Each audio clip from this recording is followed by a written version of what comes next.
C'est l'un des plus gros échangeurs de la capitale. À la porte de la Chapelle s'entrecroisent l'autoroute A1, le périphérique parisien et une nationale. Sous ce nœud routier, un campement de centaines de migrants. Juste à côté, sur ce talus boueux entre deux bretelles, un supermarché de la drogue à ciel ouvert, surnommé la colline du crack. Une zone de non-droit, à la vue de tous. Sur ce terrain, jonché d'ordures, nous nous sommes rendus en caméra cachée. C'est un bidonville où la vie s'organise autour de la drogue.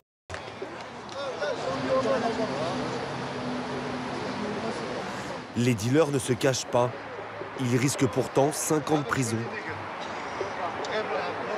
Les toxiques ont souvent leurs revendeurs attitrés. Ça va? T'as du bon matos, là? Oui, t'inquiète. Combien je te fais, mon 15? Mais un bon truc, hein. Ok, ciao. 15 € la dose. T'inquiète. Jusqu'à 400 toxiques viennent ici chaque jour de toute l'Île-de-France.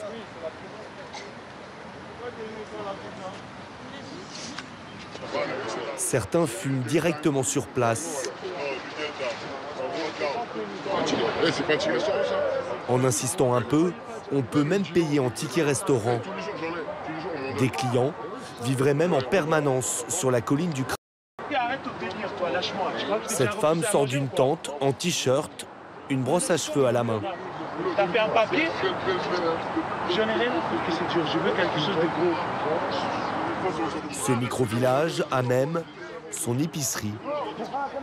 Un vendeur propose entre autres cigarettes à l'unité, boissons chaudes. Un café. Merci. Combien de sandwich? Il rend même la monnaie. Merci, mec. C'est ici que chaque jour, Nicolas, un toxicomane de 25 ans, vient s'approvisionner. Il fume du depuis 1 an et demi. J'arrive à faire un 100, mais c'est difficile quand même. C'est vrai que ça s'est installé rapidement. Il part consommer à quelques mètres à peine. Sans domicile fixe, il dort depuis 2 mois de l'autre côté de cette bretelle d'autoroute. Bon allez, c'est parti. Oh là là.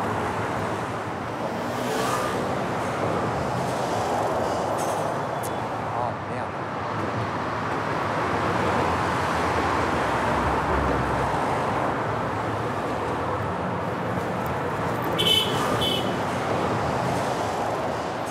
Nicolas a installé sa tente au milieu de celle des migrants. Alors voilà pour 15 €. Le coupe la faim et empêche de dormir. Ça fait quand même plusieurs semaines que je dors plus vraiment. Je tourne un peu qu'au... Et c'est pas bon aussi pour le cœur, il y a quand même de la... Nicolas a tenu à témoigner à visage découvert pour alerter sur les dangers de cette...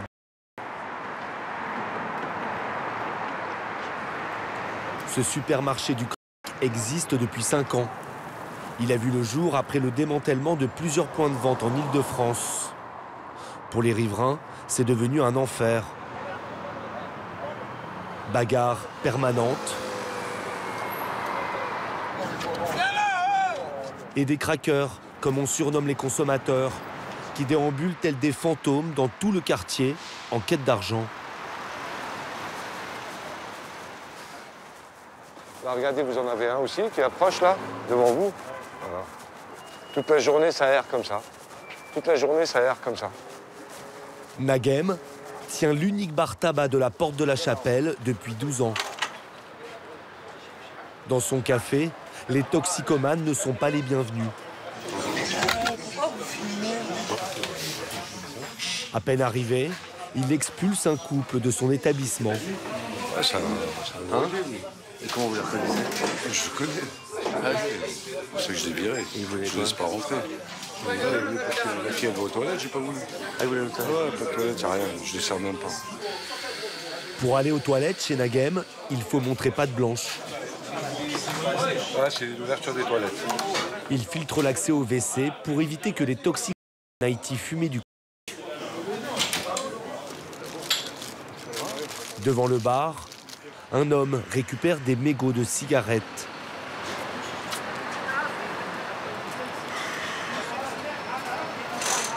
Là, regardez, là, vous en avez un qui est là, qui est complètement déchiré, complètement drôle. Il est en train d'errer, là. Toute la journée, c'est comme ça. Comment voulez-vous que les gens s'assoient à la terrasse, que ce soit en été ou en hiver? Impossible. Impossible. Quand on voit ça, on n'a pas envie de s'installer et manger. On n'a pas envie de s'installer et boire un verre. Chef, faut pas rester ici, il faut partir. C'est pas possible. Le chiffre d'affaires de Nagem a chuté de 30% ces dernières années. Et quand ils ne sont pas devant sa terrasse, les craqueurs sont en dessous, sur les quais du métro. Victorino, un riverain, vient de rester bloqué une dizaine de minutes dans une rame. Des gens sur les voies qui ont du coup fait couper l'électricité du métro, comme d'hab. C'est qui ces gens sur les voies? Comme d'habitude, je pense que des SDF ou des toxiques. Toujours pareil. Du coup, Victorino est en retard pour venir chercher son fils à l'école. Juste avant sa naissance, il y a 8 ans, lui et son épouse ont acheté un appartement dans cette tour. Un 70 mètres carrés, confortable, au 6e étage, avec vue imprenable sur la porte de la chapelle. Là, le soir, on voit tout. On voit les SDF qui font la manche, on voit les toxiques qui s'engueulent, des Roms aussi qui s'engueulent avec les SDF ou avec les toxiques. Enfin, voilà. Victorino a acheté son appartement 260 000 €. Aujourd'hui, il n'arrive pas à le revendre et regrette cet investissement. Si quelqu'un fait une proposition, ça va être une proposition super basse. Justement à cause du quartier. On est perdant sûr. On est là, on est bloqué. C'est un peu... rien que le dire, ça fout un peu les boules. Tu le trouves joli, le quartier? C'est ça. Mais voilà, j'ai pas envie qu'il voit ça très longtemps.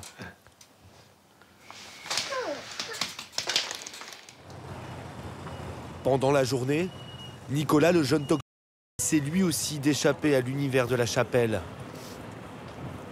À aucun moment, au cours de notre tournage, il ne nous semblera conscient d'être lui aussi en voie de marginalisation. Voilà l'exemple de quelqu'un peut-être un peu plus touché par le crack. T'as pas peur, toi, de venir comme ça? C'est pour ça aussi, et d'autres, quand je vois d'autres cas aussi, Comment? quand même, ouais. Même s'il reconnaît des risques graves pour sa santé, il en parle avec détachement, comme si cela ne le concernait pas. Tous les jours, direction Gare Saint-Lazare et son piano en libre service.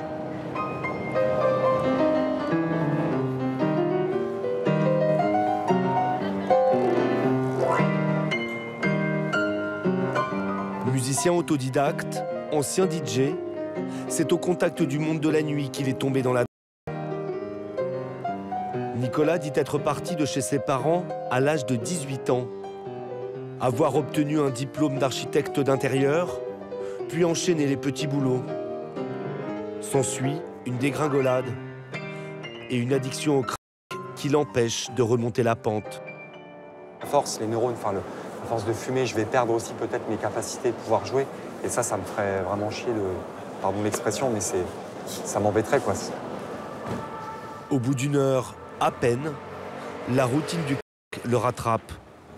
Pour payer sa dose, Nicolas a ses habitudes sur les terrasses des grands boulevards. Je suis à la rue depuis peu, des galères en fait récentes, depuis quelques semaines, et voilà, je me permets de demander un peu d'aide, je fais la manche depuis peu. Si vous pouviez m'aider, c'est formidable. C'est super sympa. Merci à vous. Merci beaucoup.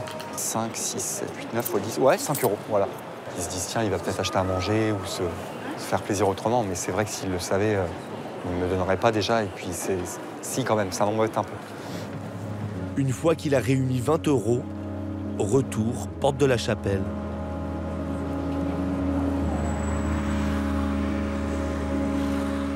La colline du est ouverte 24 heures sur 24.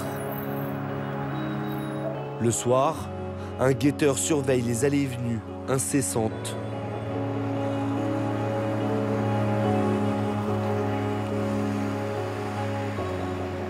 Dès l'entrée, les dealers enchaînent les transactions. Un consommateur essaye d'échanger des lunettes de soleil contre du crack. Il est près de minuit. Ils sont plus d'une centaine à fumer leur dose sur place. Malgré des températures négatives. Les dealers sont réunis sous cette bâche. On les surnomme les Modous, un terme wolof qui désigne habituellement les migrants sénégalais. On sait peu de choses sur cette filière, si ce n'est que la cocaïne est transformée en crack dans des laboratoires clandestins en région parisienne. La plupart de ces petites mains du ne consomment pas la drogue qu'ils vendent. Ah oui, là, c'est toujours dangereux à cette heure-ci aussi. Alors, attends. Sa deuxième dose de la journée en poche, Nicolas rentre fumé sous sa tente.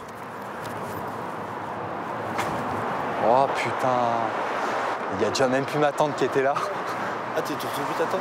Après, il y a des tentes qui sont sûrement disponibles. Oh, il y a quelqu'un. Ok, pardon. Selon lui, les migrants lui ont confisqué sa tente. Il y a certains migrants qui n'acceptent pas le tout ça, qui sont un peu contre ça. Et ils ont dû savoir que je fumais, etc. Ok. La tente, c'est à qui? Personne? Donc là, au moins, j'ai une tente pour ce soir. C'est impeccable. Oh. Toxicomane et migrants, deux populations qui se côtoient avec des tensions permanentes. Selon les associations d'aide aux étrangers, les dealers proposeraient gratuitement du crack aux migrants pour les rendre accros. Une cible facile, ils sont environ 1 millier dans un dénuement presque total. Cette nuit, il fait froid, la météo prévoit de la neige. Les migrants vont être évacués vers un gymnase.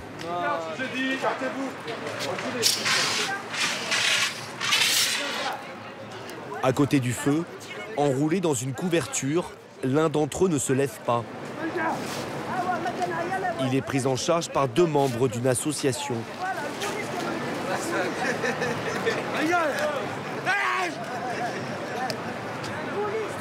Prend du crack, le pauvre, à cause de la colline. Ça, voilà, il y en a 3 autres aussi. Mais il n'était pas comme ça, il était très bien. Le pauvre. 3 ou beaucoup plus. On ne sait pas exactement combien de migrants sont tombés dans le crack. Tous ne trouveront pas une place à bord de ces bus. Beaucoup devront encore cohabiter avec la colline du crack.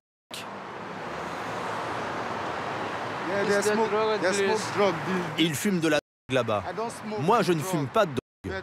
Ceux qui le font deviennent fous. Nous supplions la police d'arrêter tout cela. Le gouvernement devrait empêcher cette pollution.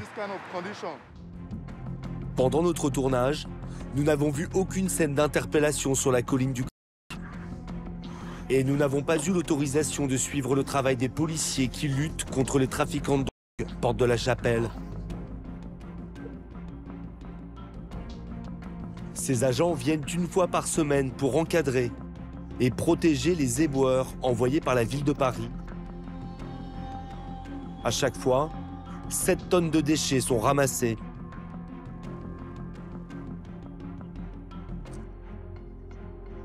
Les dealers sont partis depuis longtemps.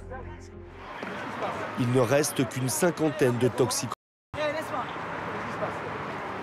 Ils sont là pour faire le nettoyage, pour qu'il y ait moins de saleté. C'est une routine pour les squatteurs. Ils évacuent leurs affaires de l'autre côté de la rue et attendent que le ménage soit fait.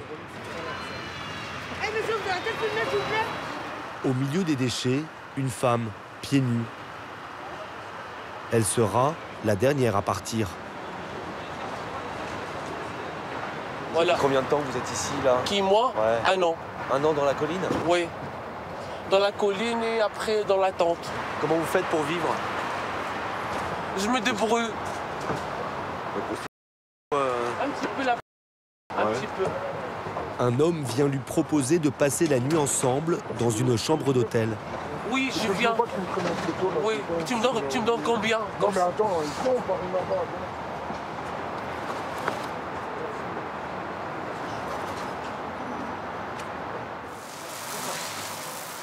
2 heures plus tard, le nettoyage est terminé. Les dealers sont les premiers à reprendre possession de la colline. Et les toxicomans se réinstallent. Le supermarché du crack peut réouvrir ses portes.